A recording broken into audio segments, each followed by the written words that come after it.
2.2, great trig at a great price. It's free. And that's over. So, let's talk about how to find angle measures with trigonometry. So once we find a trig ratio for a particular angle, we actually can find the measure of that angle. So when we do so, we're going to need a calculator. And you do have to ensure that it's in degrees mode, not radians. So if it says deg or D at the bottom of your calculator screen somewhere, super duper. If it says rad or R, then less super duper. So do make sure that your calculator is in degrees mode. Also keep in mind that you will need a calculator that has the sine, cosine, and tangent ratios there. You can't use a basic calculator without those, as it will not help you in trig. Yeah, scientific calculator, very necessary. And also, don't be using your phones. That's just silly. Use a legit calculator. Especially with trig, sometimes the order that you hit buttons will vary from calculator to calculator, and on a test or a quiz or any sort of assessment, we're not able to help you use your calculator. So it's super important that you're practicing with the calculator you plan to use so that you are confident and comfortable using it as such. Yeah, that's legit. Now let's suppose we had some triangle and the ratio of, for some angle, the ratio of its opposite to hypotenuse was 5/8. And we need to find what that angle is. That's the angle itself right there. What is it? What's its value? Now, of course, we've stated sine theta equals 5/8, which means that the ratio of the opposite side to the hypotenuse is 5/8. How do we get theta itself? This is going to make use of the inverse function on your calculator. And this will require you to press the second function or second button on your calculator. What we write in order to solve, so after we have this first line, we write underneath it, theta equals inverse sine of 5/8. What that says is that theta is whatever angle will give you a ratio of an opposite side to hypotenuse of 5/8. And we're going to use inverse sine because sine is what got us there in the first place. And when you punch this into your calculator, how you type it in will depend on whether your calculator shows a display of what you typed or not. So if it does show a display of everything you've been typing, then you'll just want to hit that second function button, and then you can hit the sine button, and that should give you the inverse sine part.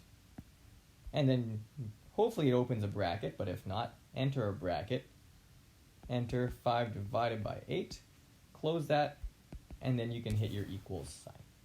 And that should give you an answer. If your calculator does not show the display, if it does not show what you're typing as you type it in, then you'll have to do a slightly different order where you say 5/8 in brackets, you close it, and then you can hit second, and then you can hit the sign button, and hit equals for good measure while you're at it. So that order depends on what kind of calculator you're using.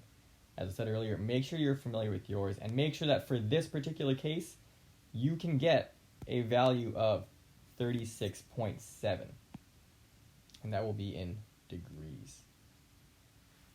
If you can't get that 36.7 degrees, please come see us during class and we will help try and troubleshoot how to use that calculator to make sure that you are confident and able to do so accordingly. So, let's get to it. To find an angle measure for a given right triangle, we need to have a minimum of 2 sides. We can then determine which sides we're working with. So according to that angle, is that side an opposite, adjacent, hypotenuse? What do we have? And then using our trigonometric functions or trig ratios, our sine, cosine, and our tangent, or so, TOA, we can figure out what function we need to use in that particular case. So let's go through an example together and make sure that we're all on the same page here. So right now in this triangle, I am given my angle theta. And I'm given at least 2 side lengths. So life's good. I have enough information to proceed. I want to know what that 9 and 16 represent. I'm going to go ahead and start labeling all of the sides of my triangle. So I know that 16 is my hypotenuse because it's opposite my 90-degree angle and it's my longest side. I know that 9 is going to be my opposite. And then for good measure, this guy here, that I don't know what the value is going to be my adjacent.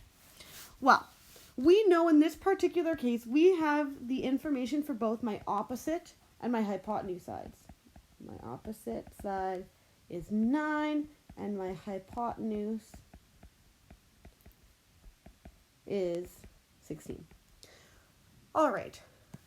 Now, which trig ratio do I want to use? Well, if I have the opposite and the hypotenuse, I'm going to want to use sine. And I can figure that out looking at my SOHCAHTOA, because I know sine of whatever angle is going to be my opposite over my hypotenuse. And remember that we do have to write that theta there.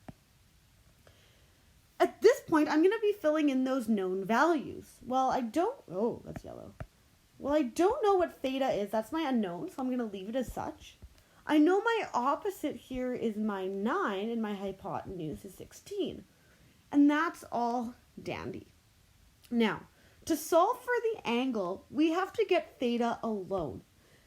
How I like to think about it is that when we're talking about functions, addition has a function that undoes it. It's an opposite function there, which is subtraction. Multiplication, we undo with division.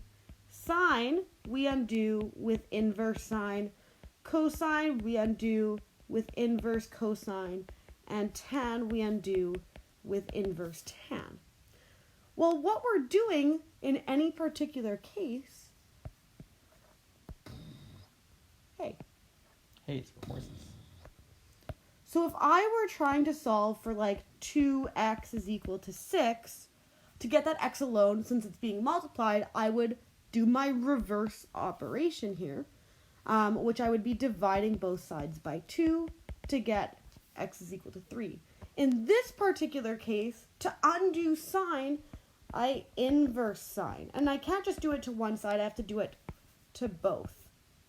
So my inverse sine undoes my sine, allowing me to end up with theta is my inverse sine of 9 over 16. That is why it works. That's why it's the next step, because inverse sine undoes sine. Okay?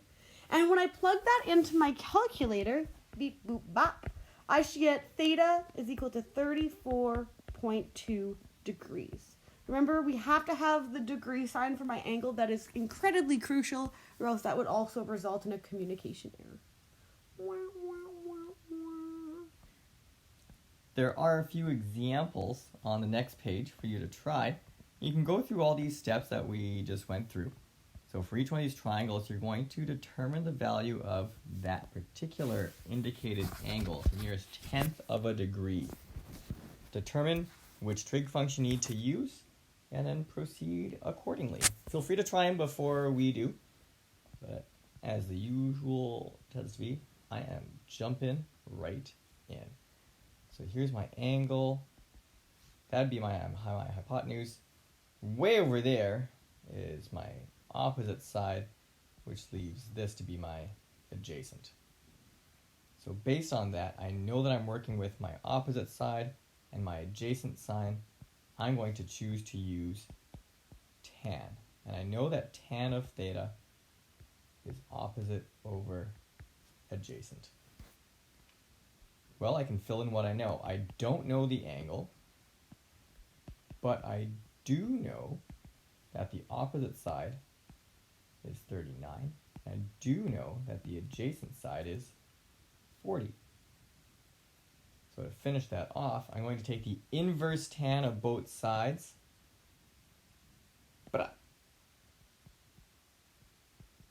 Inverse tan of this side.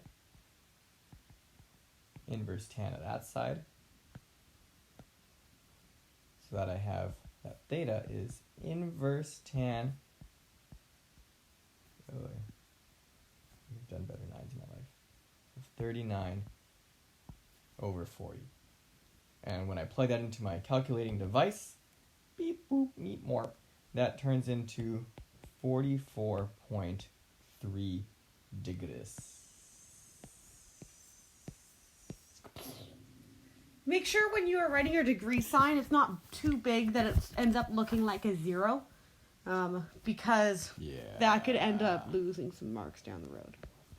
All right, next one here. Checking out this angle theta. What a beauty. There we go.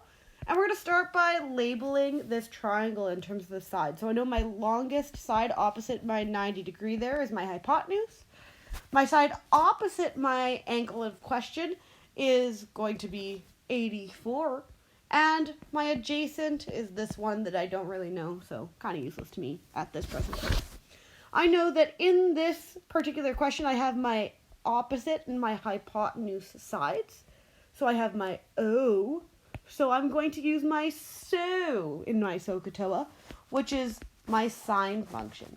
So I have sine theta is equal to my opposite, which is 84, over my hypotenuse, which is 87. To undo sine, I'm going to inverse sine both sides. Boop, boop. Sine. Inverse. Boop, boop.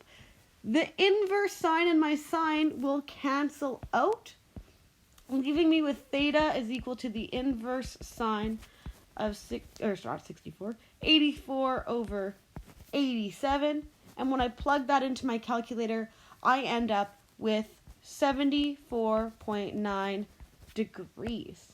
Couple things to keep in mind. Oops. There we go. Box. Couple things to keep in mind. We need to see a minimum of these 3 steps. So we need to see your original trig function you chose with the plugged in ratios. We need to see you isolating for that variable and what you're plugging into your calculator. And we need to see that final answer with appropriate units. Okay. If you wanted to, you could still do sine of theta is my opposite over my hypotenuse, if that helps you. But we need to see a minimum of these 3 steps. Okay? All right. Take it away, Mr. A. Okay. All right, we got my angle, which is highlighted in pink now. I switched to yellow, but it's not worth the effort. And over here, let's see, this is my hypotenuse. Way over there is my opposite. That's my adjacent. Looks like I'm using adjacent and hypotenuse. I'm choosing cosine. I'm choosing cosine because cos of the angle is adjacent, which is 29.4, over hypotenuse, which is 34.3. I'm going to take the inverse cosine of both sides so that I can say that theta is the inverse cosine of 29.4 over 34.3. Theta is something.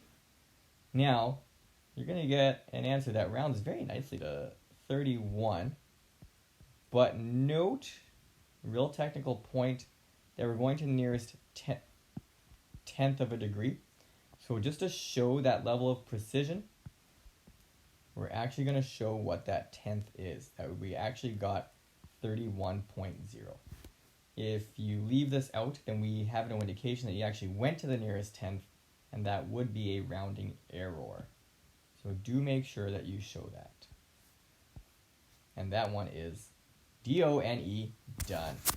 All right. In your textbook, there are some practice problems for you to give a go. Woo! Otherwise, bring all your questions to class. Practice using your calculator. You're going to plan on using it in your assessments. That is not your phone. And, that's it. Yeah. Adios, muchachos! Peace!